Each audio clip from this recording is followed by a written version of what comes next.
Hello student, आज मैं आपके लिए नया टॉपिक लेके आया हूं। Trigonometry chapter NCERT class 11th में जो टॉपिक है आपका ट्रिग्नोमेट्रिक इक्वेशन। क्या होती है ट्रिग्नोमेट्रिक इक्वेशन? देखिए, trigonometric equation involving trigonometric function of a variable are called trigonometric equation. मतलब ऐसी इक्वेशंस जो ट्रिग्नोमेट्रिक फंक्शन, किसका ट्रिग्नोमेट्रिक फंक्शन? एक वेरिएबल का ट्रिग्नोमेट्रिक फंक्शन यूज करें, या उसमें ट्रिग्नोमेट्रिक फंक्शन किसका? वेरिएबल का ट्रिग्नोमेट्रिक फंक्शन इन्वॉल्व हो, ऐसी इक्वेशन को क्या कहते हैं अपन लोग? Trigonometric equation. जैसे आपके पास दिया गया है sin x इक्वल टू √3/2, तो x यहां वेरिएबल है, वेरिएबल का ट्रिग्नोमेट्रिक फंक्शन कौन सा? साइन ऑफ x, यानी कि sin x इक्वल टू एक कांस्टेंट इक्वल आ रहा है, यानी √3/2। तो this equation is called trigonometric equation. Clear है? अब आपको इस टॉपिक में क्या पढ़ना है? Solution of trigonometric equation. तो यहां पे बेटा दो टाइप ऑफ सॉल्यूशन होते हैं। First is principal solution. क्या होता है? Principal solution. And second is general solution.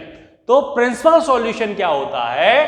Principal solution, the solutions of trigonometric equation for which x, जिसके लिए x क्या हो? 0 या 0 से बड़ा हो और 2 पाई से छोटा हो। 2 पाई मतलब 360 डिग्री। 2 पाई मतलब बेटा 2 पाई रेडियन में लिखा होता है, तो 2 pi radian is equal to क्या होता है? 360 डिग्री। आई होप ये आपको पता होगा। क्लियर है? मतलब आपका सॉल्यूशन कैसा होना चाहिए? 0 से 0 हो या 2 पाई से 0 से बड़ा या 2 पाई से छोटा, मतलब 0 और 2 पाई के बीच में इन्वॉल्व करता हो। क्लियर है? x की वैल्यू जो आएगी आपकी वो क्या हो? 0 और 2 पाई के बीच में हो, यानी 0 और 360 के बीच में हो, या फिर 0 हो। क्लियर है? तो ऐसे सॉल्यूशन को क्या बोलते हैं अपन लोग? Principal solution. अब general solution, the expression involving integer n which gives all solution of trigonometric equation। मतलब कि ऐसा x की ऐसी वैल्यू जिसमें क्या हो? एक इंटीजर n इन्वॉल्व हो। ठीक है ना? ऐसे ट्रिग्नोमेट्रिक सॉल्यूशन को, मतलब ऐसी ट्रिग्नोमेट्रिक इक्वेशन के सॉल्यूशन को जिसमें सारे सॉल्यूशंस आ सकें, कोई लिमिटेशन ना हो, ऐसी ट्रिग्नोमेट्रिक इक्वेशन के सॉल्यूशन को जनरल सॉल्यूशन कहते हैं। क्या कहते हैं? General solution. तो आई थिंक आपको ये चीज समझ में आई होगी। प्रिंसिपल सॉल्यूशन क्या है? प्रिंसिपल सॉल्यूशन है 0 से 2 पाई के बीच में अगर सॉल्यूशन आपका है, मतलब 0 से 360 डिग्री के बीच में आपका सॉल्यूशन आ रहा है। क्लियर है? तो और या फिर 0 आए, x इज ग्रेटर देन और equal to 0 and less than 2 pi, तो this solution is called principal solution. और ऐसे सभी सॉल्यूशंस जैसे वेरिएबल हम x यूज कर रहे हैं, तो x की ऐसी सभी वैल्यूज जिनमें एक इंटीजर n इन्वॉल्व हो जाए, क्लियर है? उन सॉल्यूशंस को क्या बोलेंगे अपन लोग? प्रिंसिपल सॉल्यूशन बोलेंगे, सॉरी जनरल सॉल्यूशन बोलेंगे। प्रिंसिपल सॉल्यूशन क्या बोलेंगे? 0 से 2 पाई के बीच में या 0 डिग्री। क्लियर है? तो और सारी वैल्यूज जो आएंगी जिसमें इंटीजर n अप्लाई, उसको क्या बोलेंगे? General solution. तो आपके दो सॉल्यूशन यहां पे हैं, प्रिंसिपल एंड जनरल। तो कैसे फाइंड आउट करते हैं प्रिंसिपल सॉल्यूशन? देखिए एग्जांपल नंबर 18। एग्जांपल नंबर 18 क्या कहता है? Find the principal solution of the equation sin x is equal to √3/2। √3/2 sin x की वैल्यू दी गई है। आपको सारे सॉल्यूशंस निकालने हैं जो कि प्रिंसिपल सॉल्यूशन, मतलब सारे सॉल्यूशन जो कि 0 हो या 2 पाई, 0 और 2 पाई के बीच में हो। मतलब x की वैल्यू कहां लाई करनी चाहिए? 0 से 2 पाई के बीच में लाई करनी चाहिए, 0। तो आपने क्लास 10th में पढ़ा होगा 0 से 90 डिग्री तक की टेबल, या फिर क्लास 11th में ही पिछले एक्सरसाइज में, पिछले टॉपिक्स में आपने पढ़ा होगा। √3/2 साइन के केस में √3/2 किसकी वैल्यू होती है? तो साइन 60 की वैल्यू √3/2 होती है। किसकी होती है? साइन 60 किसकी वैल्यू होती है? Sine 60 degree equal to √3/2। और 60 डिग्री को अपन लोग क्या बोलते हैं, π/3 रेडियन, मतलब sine π/3 is equal to √3/2। Clear है? अब यहां पे देखना है आपको, सबसे पहले आप लिखेंगे sine x is equal to √3/2 है, तो आपको ये देखना है कि साइन x की वैल्यू क्या दे रहा है, पॉजिटिव। साइन x की वैल्यू क्या दे रहा है, पॉजिटिव। और आपको पता होना चाहिए आपके पास कितने होते हैं, किसी प्लेन को आप 4 क्वाड्रेंट में डिवाइड करते हैं, first, second, third and fourth. और साइन की value sine of an angle x हो या कोई सा भी एंगल हो, उसकी वैल्यू पॉजिटिव दी गई है, किस किस क्वाड्रेंट में होती है, तो आपको पता होना चाहिए फर्स्ट क्वाड्रेंट में ऑल टी रेशियोज, सारे ट्रिग्नोमेट्रिकल रेशियो, सारे ट्रिग्नोमेट्रिक फंक्शन की वैल्यू कैसी होती है, पॉजिटिव होती है। सेकंड क्वाड्रेंट में साइन एंड कॉसेक की वैल्यू पॉजिटिव होती है। थर्ड क्वाड्रेंट में टेन एंड कॉट की वैल्यू पॉजिटिव होती है। फोर्थ क्वाड्रेंट में सेक एंड कॉस की वैल्यू पॉजिटिव होती है। ये चीज आप माइंड में रखिए। तो मतलब साइन एक्स की वैल्यू √3/2 है, इसका मतलब वो फर्स्ट क्वाड्रेंट में भी वो एंगल जो है एक्स फर्स्ट क्वाड्रेंट में भी लाई कर सकता है और सेकंड क्वाड्रेंट में भी लाई कर सकता है। तो फर्स्ट क्वाड्रेंट में जो आपकी कहानी आएगी वो क्या आएगी, मैं यहां पे लिखूंगा sine x is equal to sine π/3। या सेकंड क्वाड्रेंट की जब मैं बात करूंगा तो सेकंड क्वाड्रेंट में कहानी क्या आती है, कोई भी एंगल सेकंड क्वाड्रेंट में होगा तो वो क्या होगा, π-θ। क्या होगा, साइन π-θ, थीटा का मतलब π/3, क्योंकि आपको पता होना चाहिए साइन थीटा यहां पे है, साइन π-θ क्या होगा, साइन थीटा ही होता है। क्लियर है?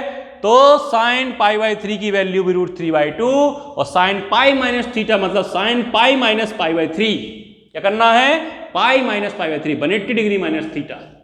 क्लियर है? इसकी वैल्यू भी √3/2 होगी क्योंकि पॉजिटिव है। तो अब इसको कैलकुलेट करेंगे तो sine x is equal to, third quadrant में नहीं जाएंगे क्योंकि साइन x की वैल्यू नेगेटिव होती है, फोर्थ क्वाड्रेंट में नहीं जाएंगे, साइन x की वैल्यू नेगेटिव होगी फोर्थ क्वाड्रेंट में, इसलिए फर्स्ट और सेकंड कंसीडर करेंगे क्योंकि प्रिंसिपल सॉल्यूशन में 0 से 2π अपन लोग फिर दोबारा अपन लोग किसी क्वाड्रेंट में जाएंगे नहीं, एक ही आपको राउंड लगाना है।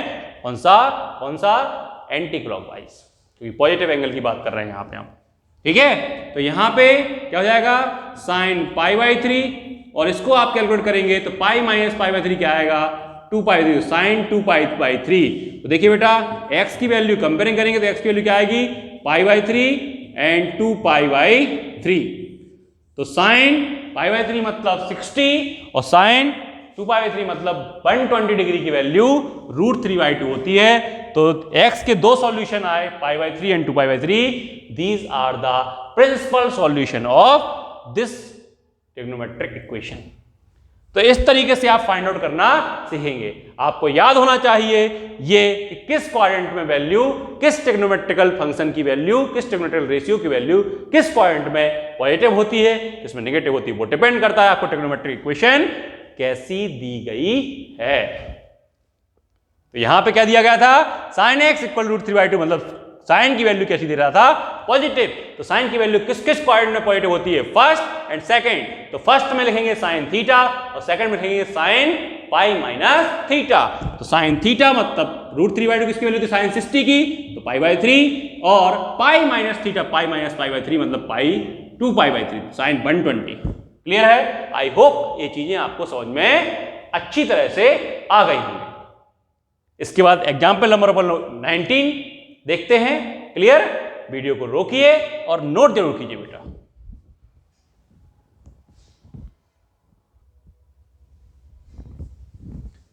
देखिए बेटा, आपका जो एग्जाम्पल नंबर 19 है, एग्जाम्पल नंबर 19 क्या कहता है, find the principal solutions of the equation tan x is equal to -1/√3। तो सबसे पहले मैंने क्या बताया था आपको कि जो ये वैल्यू दी गई है -1/√3 को, माइनस को छोड़ दीजिए फिलहाल, तो 1/√3। तो आपको पता होना चाहिए tan की टेबल में 1/√3 0 से 90 के बीच में किसकी होती है? तो देखिए आपको याद आ रहा होगा tan 30 डिग्री कितना होता है? 1/√3। क्लियर है? और 30 डिग्री को अपन लोग क्या लिखते हैं? π/6, क्योंकि पाई रेडियन इक्वल टू होता है बेटा 180 डिग्री। तो पाई में 6 से डिवाइड करेंगे तभी आपका क्या आएगा?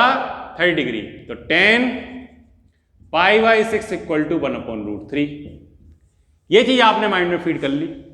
अब देखिए बेटा आप tan x इक्वल टू -1/√3 दिया गया है, मतलब आपको एक चीज पता करनी है कि tan की वैल्यू नेगेटिव है, tan x की वैल्यू नेगेटिव है। तो tan x की वैल्यू नेगेटिव कहां कहां होती है, ये चीज आपको पता करनी है। फर्स्ट पॉइंट में ऑल ट्रिग्नोमेट्रिकल रेशियोज की वैल्यू पॉजिटिव होती है, सेकंड में साइन की पॉजिटिव होती है, कोसेक की पॉजिटिव है, tan की नेगेटिव होती है, थर्ड में tan की पॉजिटिव होती है, फोर्थ में tan की नेगेटिव होगी क्योंकि cos और sec की पॉजिटिव होती है। तो मतलब आपको समझ में आया हो गया कि tan की जो वैल्यू है सेकंड एंड फोर्थ क्वाड्रेंट में नेगेटिव होगी। तो सेकंड क्वाड्रेंट में क्या एंगल यूज करते हैं अपन लोग? π-θ। और फोर्थ में क्या यूज करते हैं? 2π-θ। ध्यान रख लीजिए, फर्स्ट में आपका थीटा आता है, सेकंड में आपका π-θ या फिर 180 डिग्री -θ। थर्ड में क्या आएगा? थर्ड में आपका आएगा π+θ यानी कि 180 डिग्री +θ। एंड फोर्थ में आपका आएगा 2π-θ मतलब 360 डिग्री -θ। इस चीज को यदि आप सीख जाएंगे तो कोई दिक्कत नहीं होगी। तो tan की वैल्यू सेकंड और फोर्थ में क्या हो रही है? सेकंड और फोर्थ में नेगेटिव हो रही है। तो यहां पे 1/√3 मतलब x माइनस tan 1/√3 मतलब किसकी? tan π/6 की वैल्यू। तो देखिए मैं इसको क्या लिखूंगा? tan x equal to second quadrant में क्या लिख दूंगा? tan क्लियर π-θ मतलब π-π/6। और फोर्थ क्वाड्रेंट में क्या लिखूंगा? tan 2π-θ मतलब 2π-π/6। तो देखिए बेटा इसको कैलकुलेट करेंगे, tan x equal to tan π-π/6 तो 6π-π मतलब 5π/6। और यहां पे tan 2π × 6 12 -1 मतलब 11π/6। तो यहां पे x की क्या वैल्यूज आई? 5π/6 and 11π/6। These are the principal solution, ठीक है, of this equation tan x equal to -1/√3। आपको ये चीज माइंड में फीड करनी है। आपको सबसे पहले थीटा निकाल लेना है, फिर देखना है किस किस क्वाड्रेंट में tan की वैल्यू नेगेटिव हो रही है। यहाँ पे तो tan की वैल्यू नेगेटिव किस क्वाड्रेंट में हो रही है? Second and fourth. तो सेकंड में क्या यूज करेंगे? π-θ, फोर्थ में 2π-θ। क्लियर है? तो tan π-π/6 -tan π/6 होगा।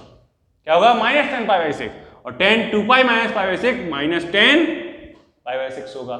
ठीक है, तो थीटा की वैल्यू π/6 है, इसको आपने जो है माइनस कर दिया, इसको माइनस कर दिया, 5π/6 11π कंपेयरिंग किया तो x की वैल्यू 5π/6 एंड 11π/6 मतलब 11π/6 5π/6। ये आपके प्रिंसिपल सॉल्यूशंस आ गए। क्लियर है? और ये सॉल्यूशंस आप डिवाइड करके देखिए तो ये सॉल्यूशन 2π से मतलब x की वैल्यू 2π से कम है और 0 से ज्यादा है। क्लियर है? मतलब प्रिंसिपल सॉल्यूशन होंगे। आई थिंक आपको समझ में आया होगा। अब मैं आपके सामने थ्योरम नंबर 1 जो कि पेज नंबर 75 पे आपकी दी गई है उसको मैं समझा दूं। उसके पहले एक चीज और आपको समझा देता हूं। देखिए बेटा, पहले मैं इसको वीडियो को रोकिए और नोट कीजिए। एक चीज आप समझिए, अगर बेटा sin x कोई फंक्शन है 0 इक्वल आ रहा है, क्या आ रहा है? if sin x equal to 0 मतलब साइन, आपने साइन ग्राफ देखा होगा, साइन ग्राफ देखा होगा तो साइन ग्राफ बार बार 0 होता है। क्लियर है? कहां पे 0 होता है ये आपको पता होना चाहिए। तो साइन ग्राफ जो होता है वो 0 डिग्री पे 0 होता है, 180 डिग्री मतलब पाई पे 0 होता है, 2π पे 0 होता है, 3π पे 0 होता है। उसी तरीके से आप नेगेटिव एक्सेस की तरफ जाएं तो -π, -2π, -3π पे 0 होता है। ये चीज आपने नोटिस की होगी। तो इसका जनरल सॉल्यूशन क्या हो जाएगा? तो देन हम क्या बोलेंगे, x की वैल्यू क्या होगी, n पाई। x की वैल्यू क्या होगी, n पाई। आई थिंक आपको समझ में आया होगा। साइन x यदि 0 के इक्वल है तो x की value n pi. And first हो गया। Second, if cos x equal to 0, अगर cos x इक्वल टू 0 है, cos x इक्वल टू 0 है, तो कहानी क्या आएगी यहां पे x की वैल्यू आएगी। आपने देखा होगा cos x का ग्राफ आप देखेंगे बार बार, तो 0 कहां पे होता है, 90 पे 0 होता है, π/2 पे 0 होता है, फिर 3π/2 पे 0 होता है 270 पे, फिर 5π/2, इसी तरह नेगेटिव एक्सेस पे जाएंगे तो -π/2, -3π/2 0 होता है। तो इस केस में आप क्या करेंगे, इस केस में आप लिखेंगे कि क्या, देखिए इसको मैं क्या ले सकता हूं बेटा, इसको ले सकता हूं मैं 2n × π/2, मतलब कि इवन मल्टीपल ऑफ π/2, 90 का इवन मल्टीपल। जैसे मैं बात करूं 180 तो 2 × π/2 आएगा, क्लियर है। मैं बात करूं 360 तो 4 × π/2, क्लियर है। क्योंकि यही कहानी कहां 0 होगी, 0, पाई, 2π, 3π, मतलब कि ये क्या है, 2n मल्टीपल ऑफ π/2 हो गए, क्लियर है। तो यहां पे cos x क्या होता है, ऑड मल्टीपल, यानी 2n + 1 मल्टीपल ऑफ π/2, और यहां पे n की वैल्यू क्या होगी, z होगी, कोई सा भी इंटीजर, यहां पे भी n की वैल्यू क्या होगी, z होगी, क्लियर है। z is the set of integer, integer के सेट को अपन लोग डिनोट करते हैं z से। तो ये चीज आप ध्यान रखिए, sin x इक्वल टू 0 है तो x की वैल्यू क्या होगी, n pi, where n belongs to z, n क्या होगा, integer. cos x equal to 0 है तो x की वैल्यू क्या होगी, 2n + 1 π/2। इसको यदि n पाई याद नहीं करना है तो इवन मल्टीपल ऑफ पाई, यहां पे odd multiple of π/2, even multiple of π/2 और ऑड मल्टीपल ऑफ π/2, यानी कि 2n × π/2, 2n + 1 × π/2। इस चीज को आप क्या है, ध्यान में रखेंगे, क्लियर है। आई थिंक आपको समझ में आया होगा, ठीक है। तो वीडियो को रोकिए और इसको नोट कीजिए, फिर मैं आपको थ्योरम नंबर 1 बताता हूं। वीडियो को रोकिए और नोट कीजिए। देखिए बेटा, अब आपके सामने लेके आया हूं थ्योरम नंबर 1। थ्योरम नंबर 1 क्या कहती है, पेज नंबर 75 पे है, ये English medium NCERT page number 75। क्या कहती है theorem number 1, for any real number x and y, x और y कोई सी भी रियल नंबर के लिए, यदि if sin x equal to sin y है, sin x equal to sin y है, इस टाइप की ट्रिग्नोमेट्रिक इक्वेशन है आपके पास, देन x का जो जनरल सॉल्यूशन होगा, जो general solution of this equation, मतलब x इक्वल टू क्या हो जाएगा, n पाई प्लस -1 की power n into y, where n belongs to z, मतलब n क्या हो, किसी भी इंटीजर n के लिए ये इसका जनरल सॉल्यूशन होगा, किसका, इस इक्वेशन का। कैसे होगा, करें फाइंड आउट। देखिए इसका प्रूफ देखिए, तो प्रूफ में सबसे पहले क्या कहानी आएगी, मैं जो गिवन है, मतलब क्या गिवन है, sin x equal to sin y, clear है। अब मैं करूंगा इसका सॉल्यूशन करूंगा तो मैं इसको इधर लेके आऊंगा, मतलब sin x minus sin y is equal to 0, sin x minus sin y equal to 0। अब आपने पढ़े होंगे फॉर्मूले sin x minus sin y के, मैंने आपको पिछली वीडियोस में आप देख सकते हैं क्या होता है फॉर्मूला। बेटा यहां फॉर्मूला होता है 2 cos x plus y upon 2 sin x minus y upon 2, x plus y upon 2 sin x minus y upon 2 equal to 0। 2 यहां मल्टीप्लाई में, उधर जाके डिवाइड में हो जाएगा, मतलब cos x plus y upon 2 sin x minus y upon 2, 0 upon 2 मतलब क्या हो जाएगा, 0। दो आपके नंबर्स हैं, एक ये है एक ये है, मल्टीप्लिकेशन क्या हो रहा है, 0 हो रहा है, तो यानी कि ये भी 0 होगा या ये 0 होगा, और ये 0 होगा और ये 0 होगा। भैया मैंने फॉर्मूला लिखे थे, क्या लिखे थे, सबसे पहला फॉर्मूला लिखा था मैंने यहाँ पे कि यदि साइन x इक्वल टू 0 है तो x इक्वल टू क्या होगा n पाई। यदि second cos x equal to 0 है तो x की वैल्यू क्या होगी 2n plus 1 into pi by 2। Clear है?